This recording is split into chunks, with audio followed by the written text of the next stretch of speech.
Reader beware, you're in for a scare.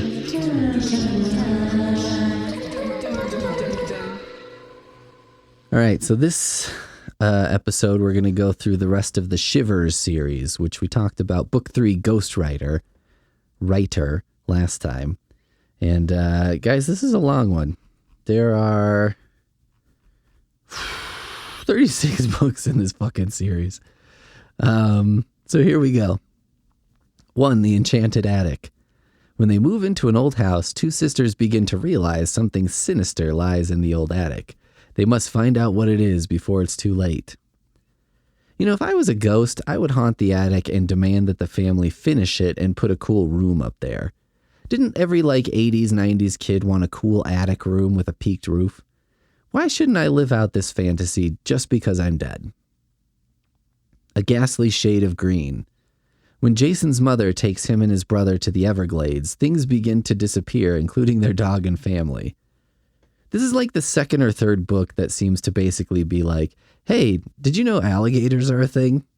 I mean, it's kind of scary and everything. I wouldn't want to be eaten by a gator, but it's not like the most creative idea for a horror story. There's not much new under the Florida sun, but give me a blob or something. You know what I mean? Wasn't that North Carolina blob that was made out of worms and goo and stuff? That's way more fun than a gator. Then we had Ghostwriter, which we covered. 4, The Animal Rebellion. While staying at his uncle's farm, Winston discovers that the animals on the farm are planning to overthrow their human master. I wish I'd read the description of these first because, this sounds nuts and it sounds much more fun than Ghostwriter. I mean, if animals could organize, I could see them making a decision take over the farm. Why not? I do feel like a horse could sort of just decide to take over a single farm and maybe be somewhat effective. If the horse caught everyone by surprise, it could definitely kick down a door and fuck some shit up. 5, The Locked Room. Brittany and her younger brother are wary of their mother's new husband and more scared when they find out that there's a connection between him and the locked room in the house. Oh my God. Little advice in this situation, everybody. Get a good friend, a really good friend, and have them go into the locked room. That way, if it's a porn dungeon featuring your mom, your friend will see it and can tell you that's what it is, but without the specifics, and you don't have to have those images in your head forever. 6, The Haunting House. Caitlin's family moves into an old burnt-down house that's haunted by something other than ghosts. How do you move into a house that's burnt down? I'm picturing a smoldering ash pile. It sucks, but I don't know if that's horror per se, just shitty. What's that genre called? Realistically, a not fun time? The books? 7, The Awful Apple Orchard. Daniel and Sarah vacation at an apple orchard haunted by ghosts. I like when it's just basically some people do a thing, also there are ghosts. You know what I mean? Are these apple-themed ghosts or are they just ghosts? 8, Terror on Troll Mountain. Paul explores the cliffs of Italy and finds a troll who feeds on children. This takes me back to an idea I had once. There's this author, Charles Hinton, who wrote 2 terrible books in the Agent Coldbeer series, and in one Agent Coldbeer goes to Japan. I wonder if it's possible that this could be done as a tax write-off. Okay, for example, if Stephen King traveled to Japan and then wrote a book set in Japan, I feel like he could get away with that, right? And call it a business expense? But what about a self-published author? On one hand, it's kind of hard to justify, but on the other, it's not my understanding that tax write-offs are based in any way on how successful your business venture is. Like, you can write off a company car even if your business fucking tanks, right? The mystic spell. Timmy visits a carnival mystic who gives him the power to fight back against his tormentors, but the power may cost him his life unless he's not careful with it. Timmy, that power is called a shotgun. 10. The Curse of the New Kid. A troubled teen tells his story of how his presence in every school he transfers to leads to his tormentors dying. I mean, that seems not so bad. I don't know that I want all bullies to die, but they are being called tormentors, which makes me think they're pretty shitty dudes. If you had to have a rumor swirling around you, kids getting killed by bullying you seems to be a pretty good one. Although maybe that just makes the bullying worse because you get like a different caliber of bully. You know what I mean? You attract bullies who are like, I'll show you. You know, it's like being the greatest gunfighter in the West. And so everybody comes up against you. 11. Guess who's coming for dinner? Josh suspects that his best friend, Michael, and his family are cannibals after Josh's favorite teacher disappears after a night at Michael's house. I don't know that killing and eating is the first thing I would jump to. Although, goddamn, what kind of maniac has a teacher to their house for dinner? I would have hated that as a kid. Like, what would be a bigger nightmare than, let's do school part 2, the dinnering? 12. The Secret of Fern Island. Kenny's excursion to a desert island leads to solving the mystery of a missing boy and a cursed lighthouse. Is it spoilery to tell us that the mystery is solved? Is this the first 28 pages and the rest is just Kenny having fun, enjoying the satisfaction of a mystery solved? 13. The Spider Kingdom. Freddy and Lumpy are captured by huge spiders and get dragged into the Spider Kingdom. Lumpy. That's a kid name? Like there's a kid named Lumpy? Or maybe it's a dog. Calling a dog Lumpy I'm into. Calling a kid Lumpy, I have some questions for that kid's parents. 14. The Curse in the Jungle. On an archaeological dig in Guatemala, Harry gets lost and finds the skull of a Mayan ruler, which unleashes an ages-old curse. I feel like cursing an archaeologist seems harsh. Like he's just trying to learn about you and about the past. Now, when he starts whipping things and shooting people, maybe that's when it gets out of hand. Or when your skull ends up in a museum and people have to pay to see it, that's kind of fucked up. But the guy who's just like, wow, I'm really curious about human history, ends up cursed, that's not reasonable. 15. Pool Ghoul.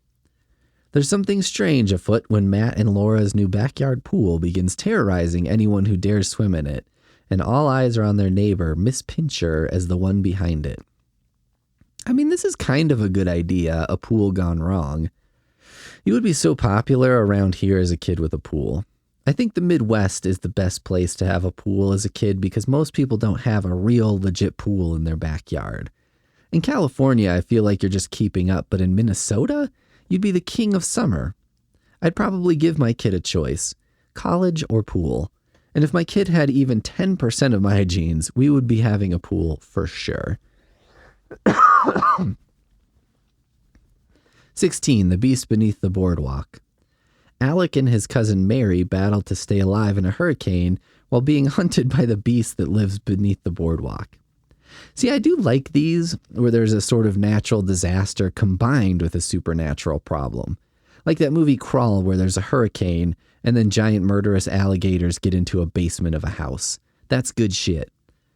There was a proposed Candyman movie where a blizzard locked everyone into a dorm room over Christmas break. So it was mostly empty, and then Candyman gets involved somehow and starts killing people, and they're trapped in the dorm. That's what I'm talking about. Like, why didn't they make that movie?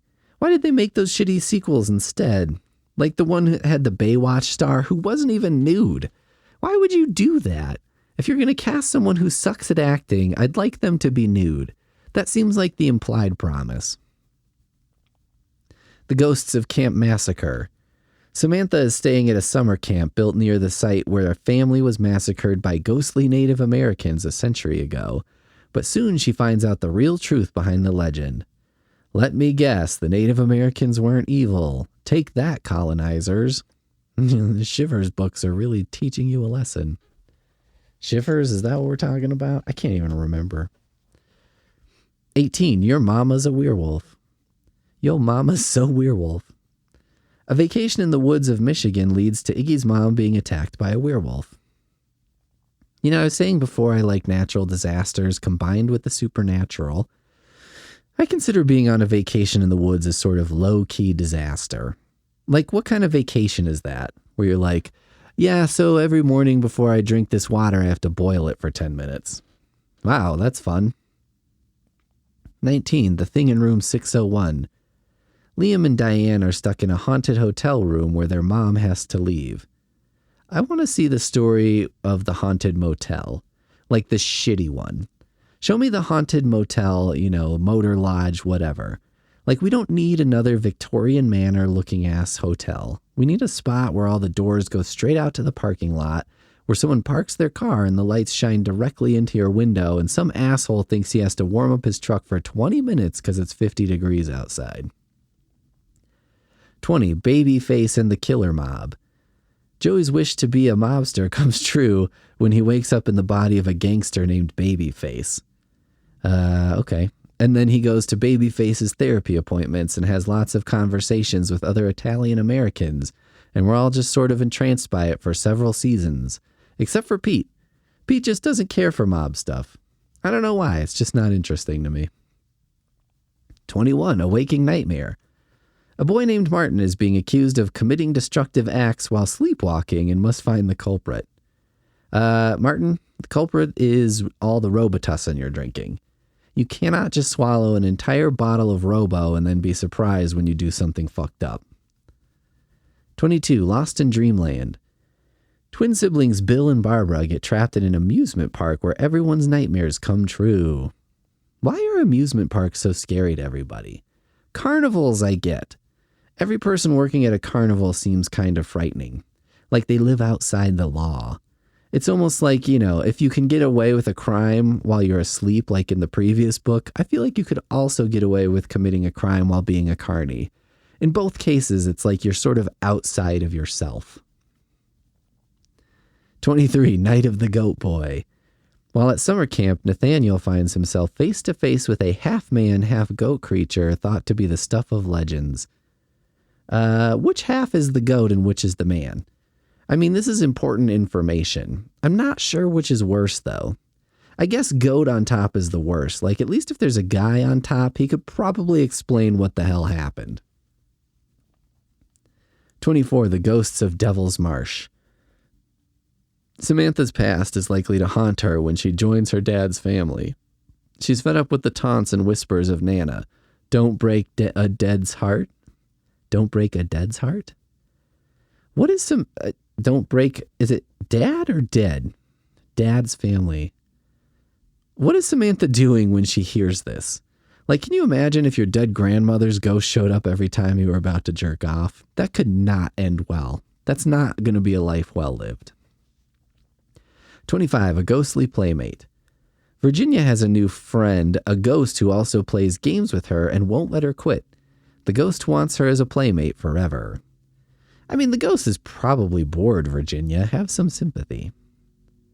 26, One Foot in the Grave.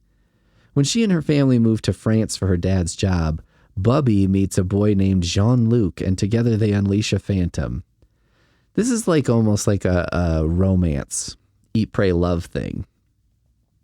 Now I tell you the story of the whirlwind summer when I met a Frenchy French boy and we unleashed a phantom. Ah, to be young again. 27, Camp Fear. Jane and her friends take the rocky road and soon learn that camping can be very hazardous to their health. Somewhere out in the wilderness, they join their class for a 3-day camping adventure. Their camp was once part of a magnificent, mysterious estate. Now all around the sound of crying can be heard. I mean, this is probably just a story about Lyme disease, right? Which sucks, but you know, I don't know. Slow motion, shitty disease isn't exactly the most thrilling story. 28, Watch 'em Kill. A boy named Philip orders a pack of new and improved growing monster pills, which are supposed to grow when water is added. However, the packaging mentioned nothing about them coming to life, growing larger than life, or eating human flesh. I like how there's a common story about ordering shit in the mail, and it actually works too well. Like, that seems to be a horror premise. But it's the exact opposite of everything that was ordered out of the back of a comic book ever. Like, I can't imagine getting something from the back of a comic and being whelmed by it, let alone overwhelmed. 29. The Terrible Terror Book. Carrie and Aaron find a book that predicts bad things that come true. You know, I always thought it'd be fun to write a book of Nostradamus-esque predictions and make it look old and, you know, make it look like it's predicting bad things. So you would start with like some modern-ish things and then have predictions go beyond the current time. I feel like if you made your predictions vague and flowery enough, someone might be inclined to think you were like a genius psychic or something. 30. Creepy clothes. After their parents are in a car crash, Patricia and Sam are sent to stay with their estranged aunt. And when they discover a trunk full of old clothes in her attic, they learn about the sins of the past. Ew, they learn from old clothes? Couldn't they find like a sword or something, or like an unexploded live hand grenade? Is anything more boring than a bunch of clothes? Like, if I was a kid and opened a trunk of old clothes, I'd close it immediately, sit on top of it, and be like, why is life so boring? Like, why am I cursed to have this life? 31. Shriek Home, Chicago.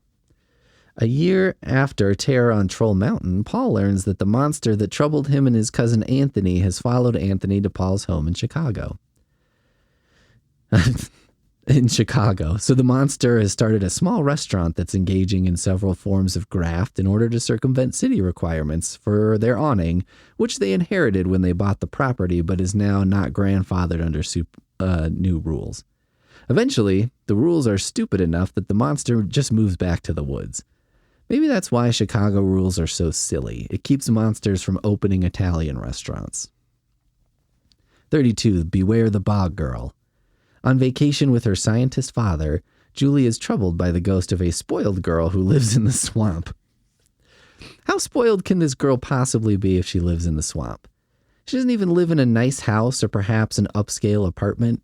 I feel like a girl who lives in the actual swamp maybe deserves to be spoiled on some level, because she's certainly not being spoiled in terms of her living situation. 33. The Forgotten Farmhouse. Nico and Anna get lost while horseback riding and get trapped in an old farmhouse haunted by its gruesomely slain owners. Do you think the horses, know where they're going?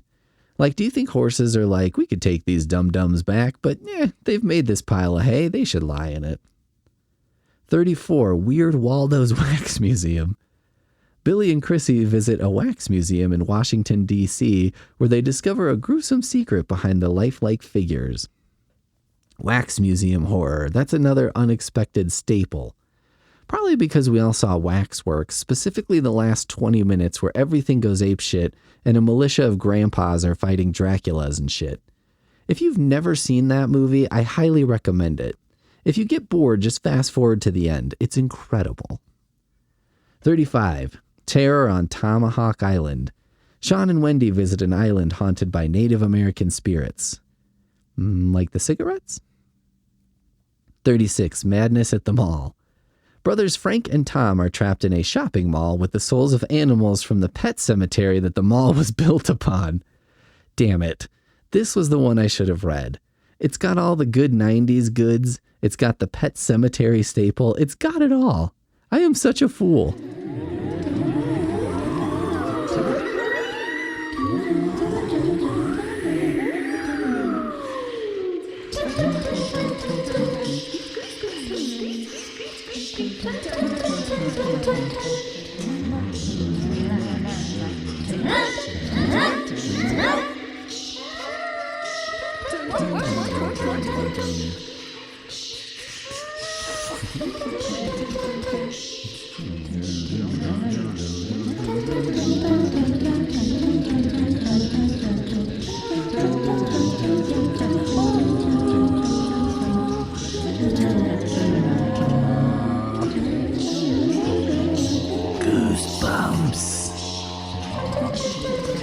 Reader beware, you're in for a scare.